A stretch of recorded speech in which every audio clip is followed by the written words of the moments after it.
नमस्कार। जय माता दी। मैं हूं आपकी अपनी लाइफ डिज़ाइनर आचार्य जीतू सिंह। बात करेंगे शरद पूर्णिमा की। शरद पूर्णिमा आते ही ऐसे लगता है कि सारी समस्याओं का समाधान हमारे निकल ही जाने चाहिए। और तो धन बरसने के उपाय खास करके इसी समय ही किए जाते हैं। वैसे तो बहुत सारी पूर्णिमाएँ होती हैं साल में, लेकिन सबसे उत्तम पूर्णिमा कौन सी होती है? वो होती है शरद पूर्णिमा, जहाँ आप अपने स्वास्थ्य से जुड़े हुए सारे उपाय कर सकते हैं। अपनी मेंटली टेंशन्स को रिलीव करने के लिए सारे उपाय कर सकते हैं।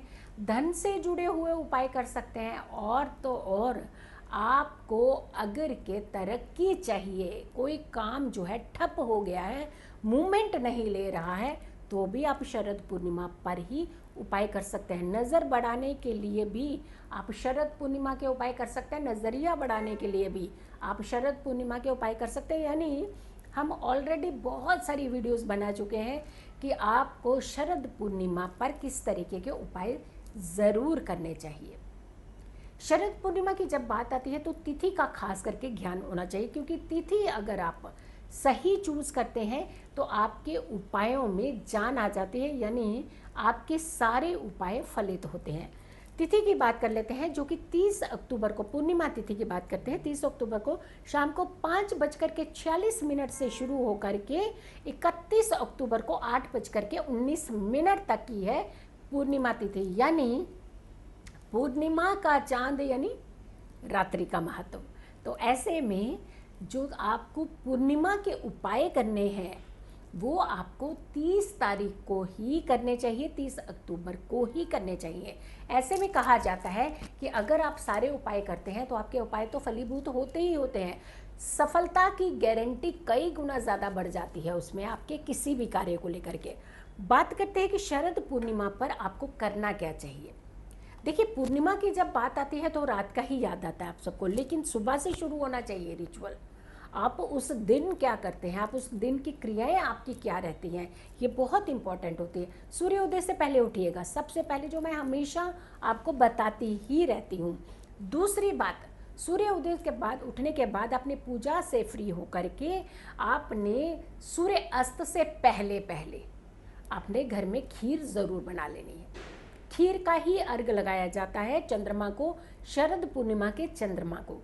और आपने खीर बना करके रख लेनी है। और खीर के अंदर आप जो अपने टेस्ट अनुसार चीज़ें डालना चाहते हैं डाल दीजिए, लेकिन चावल, चीनी और ख़ास करके कहा जाता है दूध का तो महत्व है ही। आप एक खीर बना लीजिए सूर्य अस्त से पहले पहले। और सूर्य अस्त के बाद जैसे ही आप चंद्रमा की होरा आती है, उसी में आप खीर जा करके चंद्रमा की होरा में रख दीजिएगा। उसे छन्नी से ज़रूर ढक लीजिएगा ताकि उसके अंदर कुछ भी ऐसी चीज़ें ना पड़ जाए, ताकि आपकी चीज़ जो है बनाई है आपने खीर, वो ख़राब ना हो जाए। और फिर आती है बात कि एक और उपाय करना है, क्योंकि धन बरसेगा। धन चाहिए ना हर किसी को, हमेशा रट लगाए रहते हैं धन चाहिए, धन बहुत ज़रूरी है, धन नहीं होगा तो ये नहीं होता, धन नहीं होगा तो वो नहीं होगा। तो ऐसे में आपने धन के उपाय ज़रूर करने हैं। करना क्या है, आपने एक गड्डी बना लीजिए नोटों की। जितने नोट है ना सारे आपने इधर उधर छुपा के रखे हुए ना, महिलाएं खास करके बहुत छुपा करके रखती हैं। पतियों की जेब में से पैसे ले लेंगी।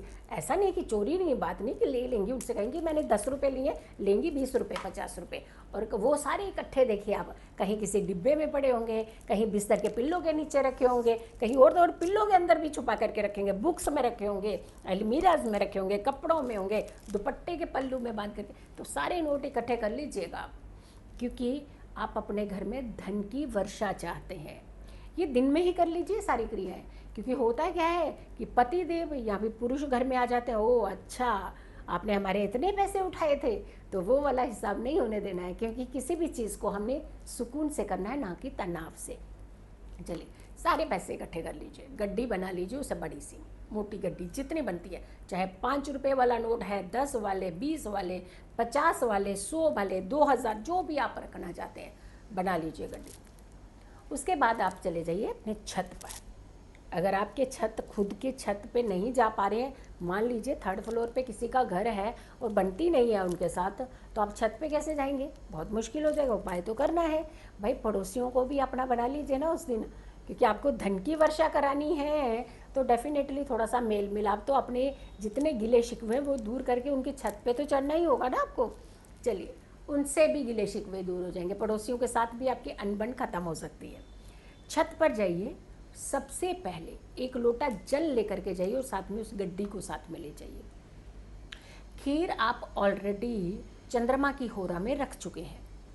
सबसे पहले हमने चंद्रमा को जल से अर्घ देना है। अर्घ देने के बाद एक घर के सभी सदस्य कार्य कर सकते हैं, लेकिन एक घर में सिर्फ एक ही गड्डी बनेगी। ये नहीं कि बच्चे अपनी गड्डियाँ बना के शुरू हो गए, पतिदेव ने अपनी गड्डी बना ली है और जो घर की महिलाएं उन्होंने तो ये तो 10-10 गड्डियाँ हो जाएंगी, फिर तो करोड़ अरबपति बनना है क्या?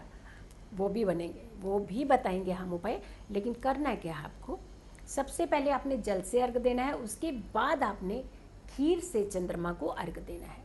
बहुत शांत हो जाइएगा। जब हम कहते हैं ना किसी भी चीज़ को पाना चाहते हैं तो सबसे पहले आप सहज और सरल होने चाहिए, यानी बहुत शांत होने भी चाहिए, साथ के साथ आप बहुत क्लियर होने चाहिए हर मिशन में। अर्घ देने के बाद आपने वहीं चंद्रमा के सामने आपने उसी जगह बैठ जाना है, छत पर आलती पालती मार करके आराम से बैठ जाइएगा। बैठने के बाद ओम सोम सोमाय नमः, ओम सोम सोमाय नमः आप चाहें तो अपनी फिंगर्स पर भी काउंट कर सकते हैं 27 टाइम मिनिमम। लेकिन अगर 27 टाइम आप कर रहे हैं तो उसे 9 टाइम आपने उस मंत्र को पढ़ना है, यानी 27 टाइम एक चंक हुआ, तो ऐसे 9 चंक कंप्लीट करने हैं। और अगर आप घर से ही रुद्राक्ष की माला ले जा रहे हैं तो रुद्राक्ष की माला से आपने कम से कम 5 माला जाप करना है। ओम सोम सोमाय नमः। ज़मीन पर बैठिए शांत मन से, आपके कई कष्ट दूर होंगे, यकीन मानिएगा उस दिन।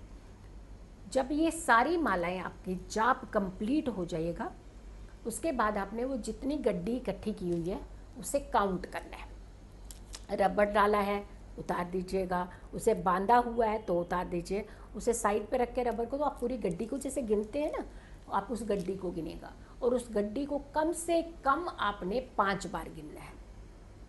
जैसे आपने 5 माला जाप की है, 5 बार गड्डी को गिनना है।